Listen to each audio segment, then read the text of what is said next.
Hey guys, and welcome back to my channel.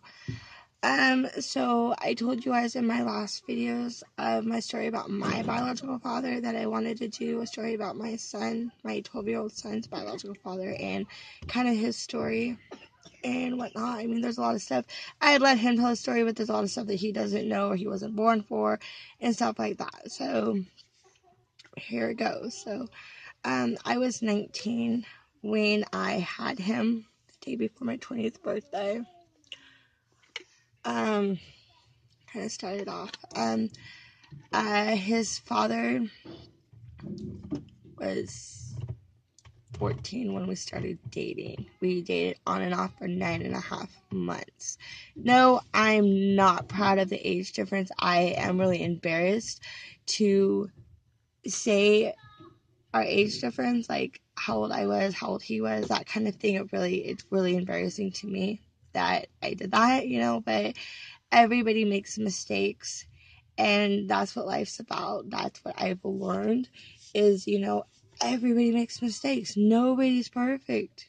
You can think you are, but I'm sorry, but you're not, kind of thing. So,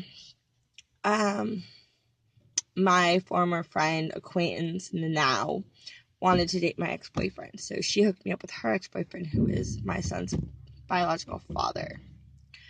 So we dated, like I said, for 9.5 months, on and off, more off than on.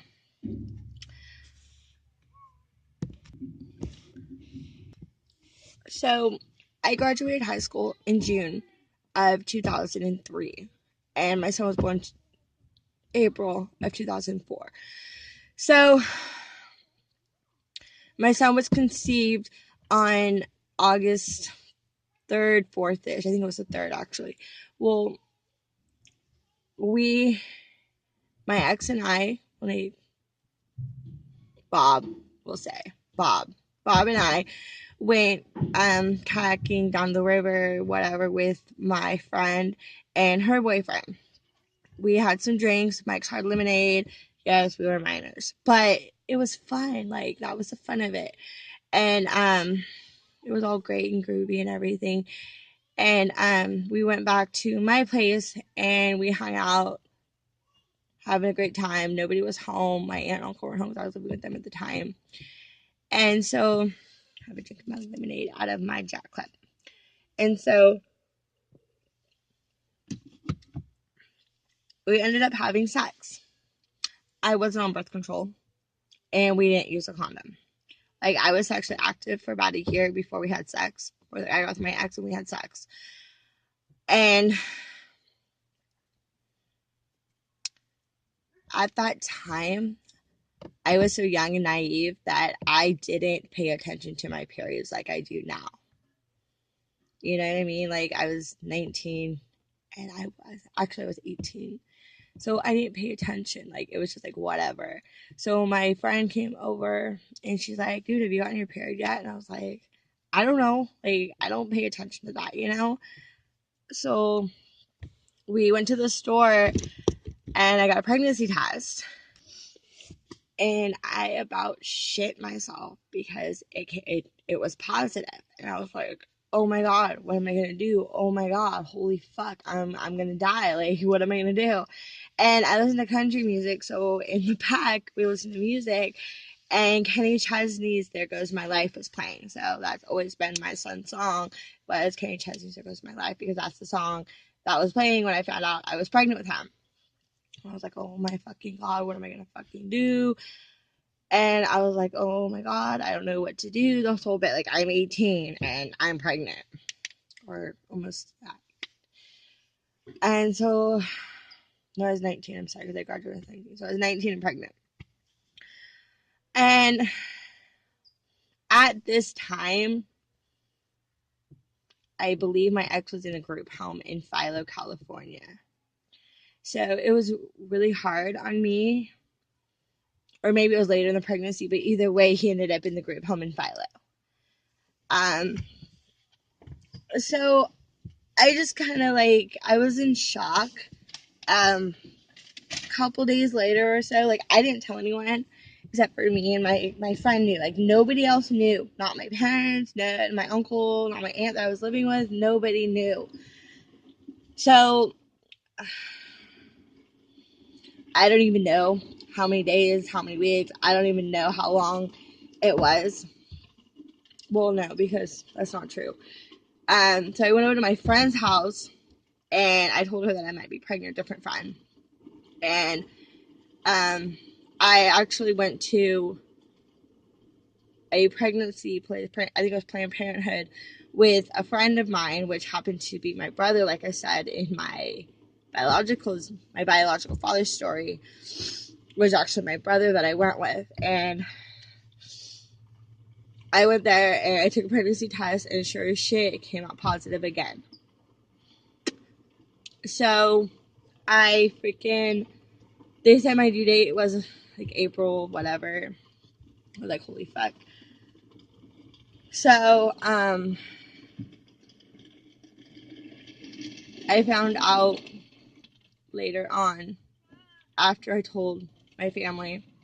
I ended up telling my family because my cousin wanted a pair of like wedge shoes, or she wanted to wear them. I was like, yeah, you can just have them. And she's like, why? I was like, because I won't be able to wear them for a while. She's like, are you pregnant? I was like, yeah, don't fucking tell anybody. Like she's a few years younger than I am, but I didn't want anyone to know because I didn't know how to take it.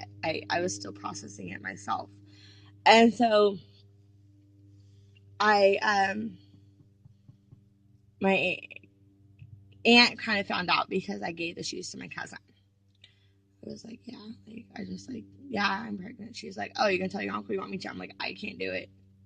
Nope, ain't gonna happen because I'm the oldest in my family out of all the grandkids, cousins, whatnot, and I was like the little girl more or less, and I failed because I got pregnant. My uncle wouldn't talk to me except for good morning, good night for like a week and a half straight. So time went on, whatnot. I didn't tell my mom. She asked me my options, what I wanted to do. I said abortion wasn't an option at that time. And I didn't want to do, abortion wasn't an option at that time, excuse me. I was willing to consider adoption, but I really wanted to keep the baby. So we made a doctor's appointment, the whole bit. And mind you, I was drinking, I was smoking weed, I was doing all that stuff before I found out I was pregnant with my son. Luckily, there's nothing wrong with him. But when I found out, when I went to the doctors and whatnot, and they told me I was 3 months pregnant or so, about 2.5, 3 months pregnant. And I didn't even know. No idea. No, I know real unusual cravings. Like I wanted peanut butter and jelly sandwiches a lot. But other than that, it wasn't anything unusual. So things were fine, whatever not. My aunt and uncle ended up moving out of the trailer park into a bigger trailer park. And I ended up not moving with them. I ended up moving back home with my parents for a while. I had really, really bad problems with my sciatic nerve. But my son didn't meet his biological father until he was 2 years old. Like I wrote him letters and stuff, and telling him that I was pregnant and everything, and no contact, no nothing. Mr. Chubbs. So it was, that was really hard. Get that hard point in my life. Really downfall. Why? So I just kind of let it go. My husband has been there for my son since literally the day he was born. So that's the only constant father figure that my son has been my husband since the day he was born. Like I said, Bob did not meet my son TJ until he was 2 years old. And I told TJ that he was a very, very lucky boy that he has two dads. Bob was not a consistent person at all whatsoever in my son's life.